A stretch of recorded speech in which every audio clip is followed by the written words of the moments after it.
Senior Secondary School, Badau. You are welcomed in online classes. Today we are going to discuss formal reply declining the invitation. Last video में हमने discuss किया था formal reply accepting the invitation. आज हम discuss करेंगे formal reply declining the invitation. तो declining का जो क्वेश्चन है उसके सिनोनिम्स भी काफ़ी बार इसकी जगह डिक्लाइनिंग की जगह सिनोनिम्स भी दे सकते हैं, जैसे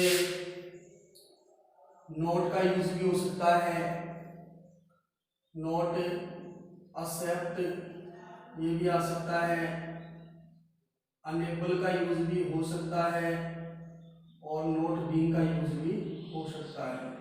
इसके अलावा रिफ्यूज। देखो डिक्लाइनिंग है, इसकी जगह काफी बार बोर्ड के क्वेश्चन में नोट का यूज ध्यान में रखना, या तो नोट लगा होगा या अनेबल या फिर रिफ्यूज। रिफ्यूज का मतलब भी होता है मना करना, डिक्लाइनिंग का मतलब भी होता है मना करना। तो आज हम इसके फॉर्मेट के बारे में डिस्कस करेंगे कि इसका फॉर्मेट है वो क्या होता है, कैसे फॉर्मल रिप्लाई डिक्लाइनिंग का जो इनविटेशन है वो सोल्व किया जाता है।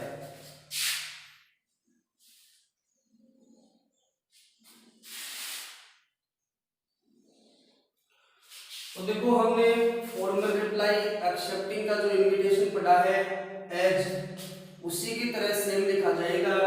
इसमें अपनी तरफ से एक सेंटेंस है वो ऐड करना होता है, बाकी फॉर्मल रिप्लाई एक्सेप्टिंग वाला और डिक्लाइनिंग वाला सेम इनविटेशन है। सबसे पहले हम लिखेंगे खुद का नाम, सेल्फ नेम। इसके बाद में लिखेंगे थैंक्स या थैंक, फिर हम लिखेंगे टू, फिर अगले का नाम जिससे हमने इनविटेशन को प्राप्त किया है उसका नाम लिखेंगे, फिर हम लिखेंगे for dear kind invitation to attend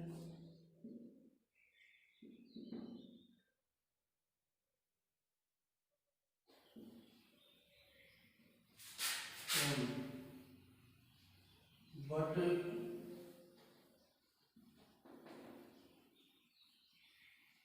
regrets for not being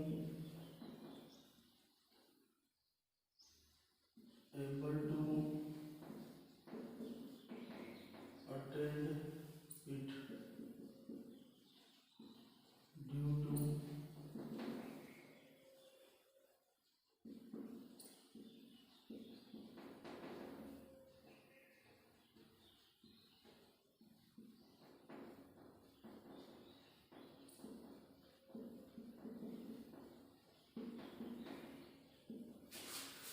देखिएगा सबसे पहले लिखा जाएगा सेल्फ नेम, खुद का नाम।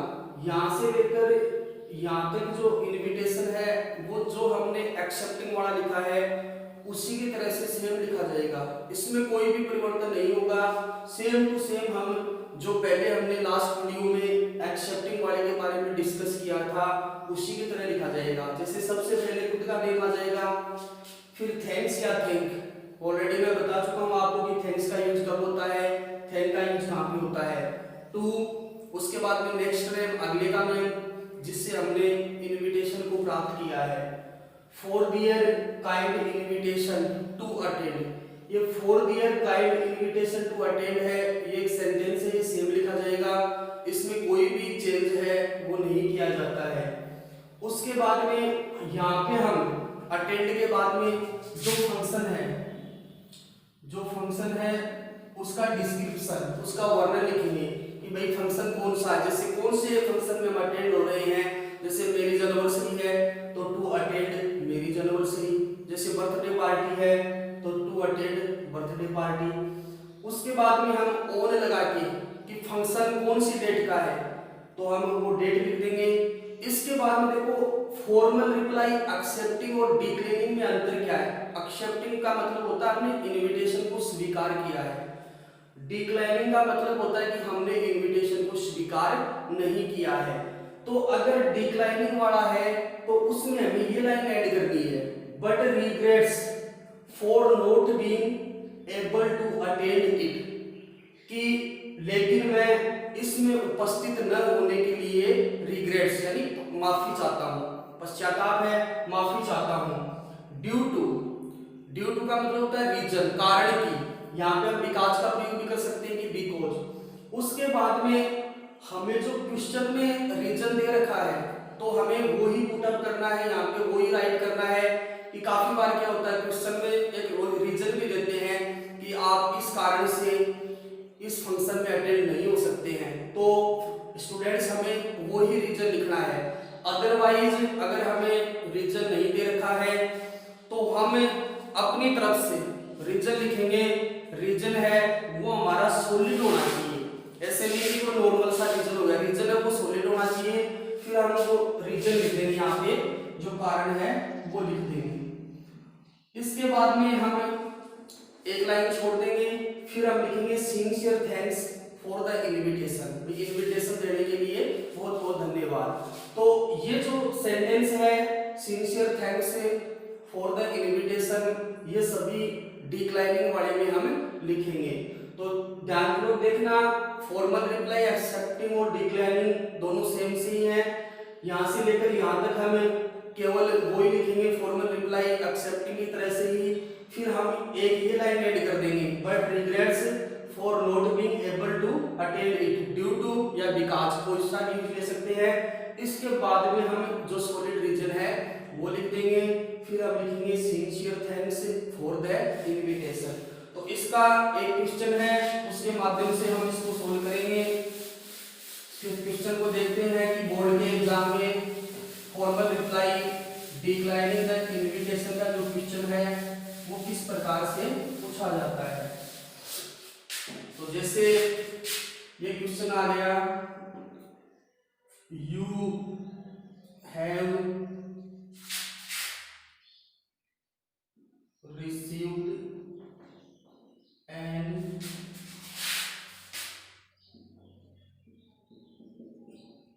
invitation letter from your friend Mrs. and Mr. Sharma to attend their son's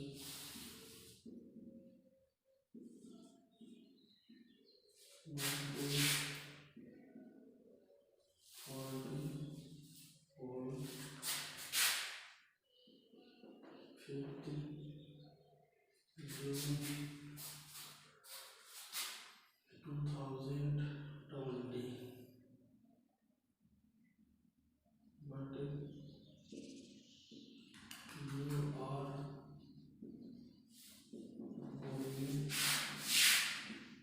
going to visit for an official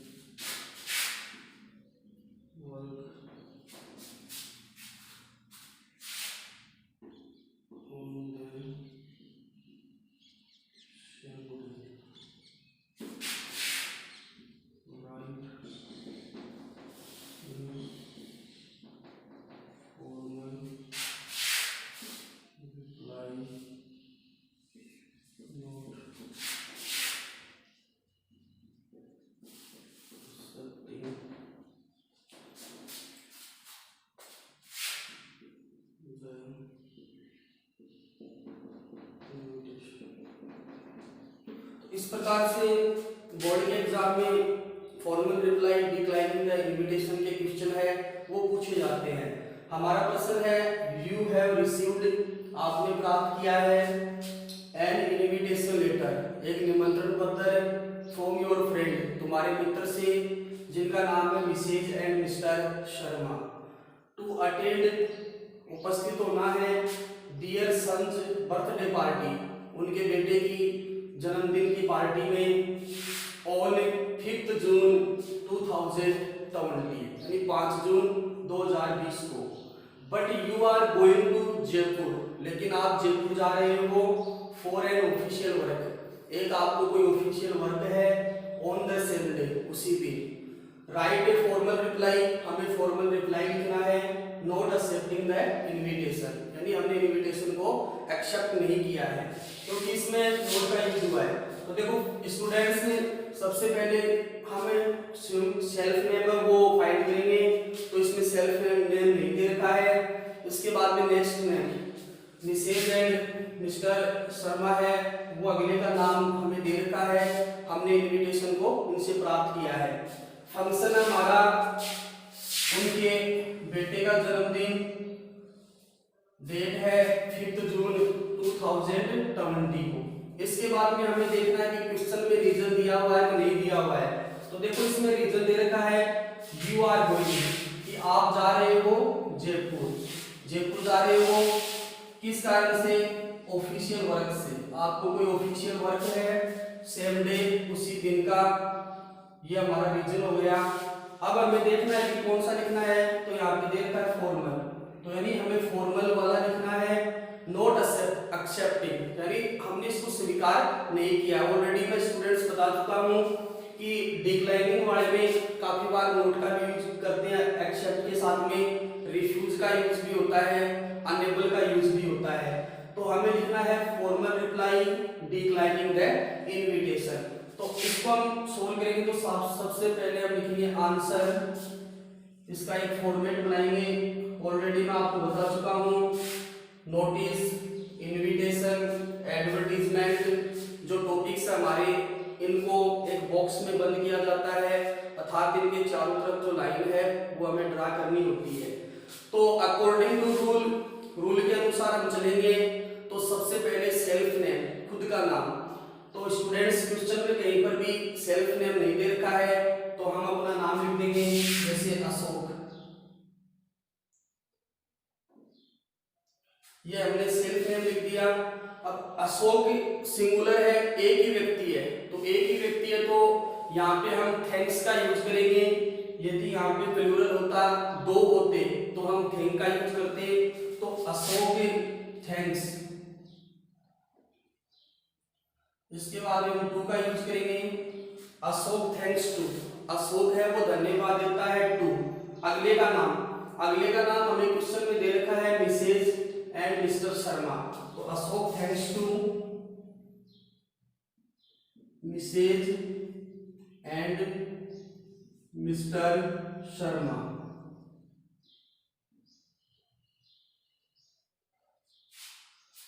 Ashok thanks to Mrs and Mr Sharma.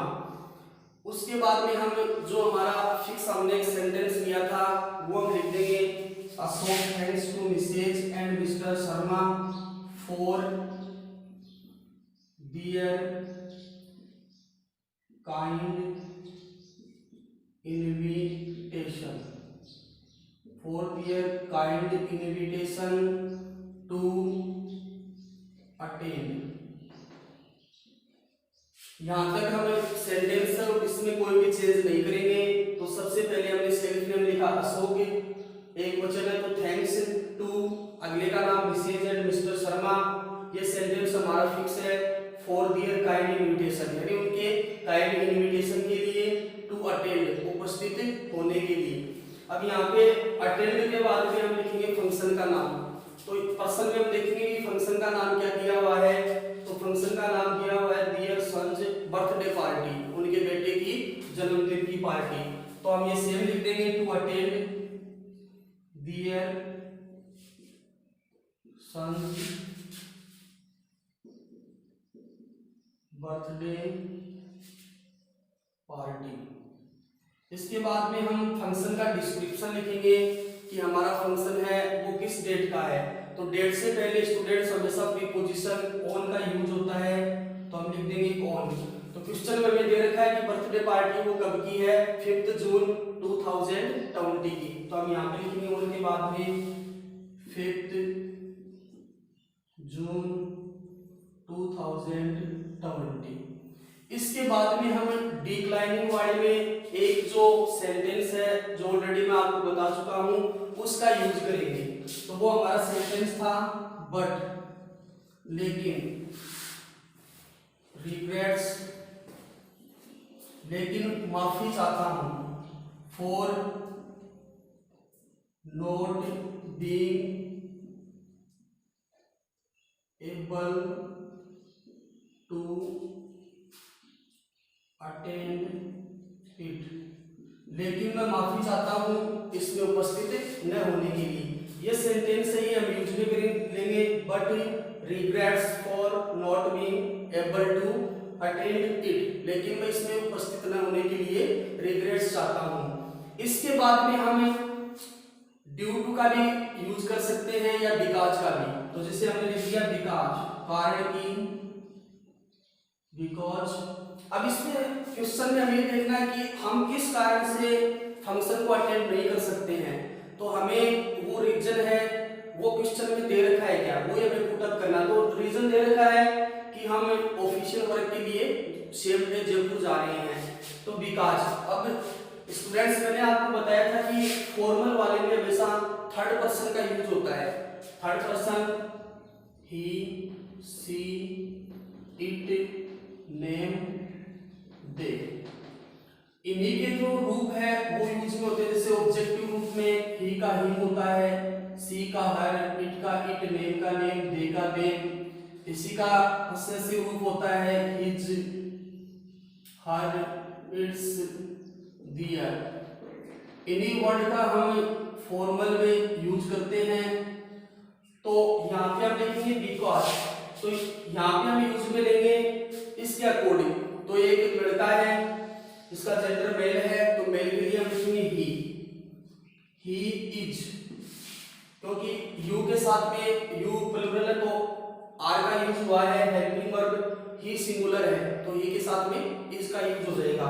Because he is going to Jaipur for an official work on the same day. इसके बाद में हम एक line को छोड़कर और हम लिख देंगे फिक्स जो हमारा सेंटेंस था, sincere thanks for the invitation. इसके बाद में इसकी चारों लाइन है वो ड्रा कर देंगे, इसको एक बॉक्स में बंद कर देंगे। तो देखिएगा एक बार फिर से, सबसे पहले खुद का नाम यानी कहने का मतलब यहाँ से लेकर यहाँ तक जो फॉर्मल रिप्लाई एक्सेप्टिंग वाला उसी की तरह से लिखना है। फिर हमें एक लाइन ऐड करनी है but regrets for not being able to attend it. इसके बाद में ड्यू टू या बिकॉज का यूज करके हम जो रीजन है वो लिखेंगे कि he is going to Jaipur for an official work on the same day, कि वो ऑफिशियल वर्क के लिए सेम डे जयपुर जा रहा है। इसके बाद में हम जो फिक्स सेंटेंस है वो यूज में लेंगे, sincere thanks for the invitation. तो ये हमारा आज का टॉपिक था formal reply declining the invitation. ये टाइप हमारी कंप्लीट हो चुकी है। नेक्स्ट वीडियो में हम डिस्कस करेंगे फॉर्मल के दोनों जो टाइप्स है उसका हमने ऑलरेडी स्टडी कर ली है, एक्सेप्टिंग और डिक्लेयरिंग। अगले वीडियो में हम डिस्कस करेंगे इनफॉर्मल के बारे में। इनफॉर्मल की भी वही दो टाइप है, एक्सेप्टिंग वाली और डिक्लाइनिंग वाली। Thanks to listen me.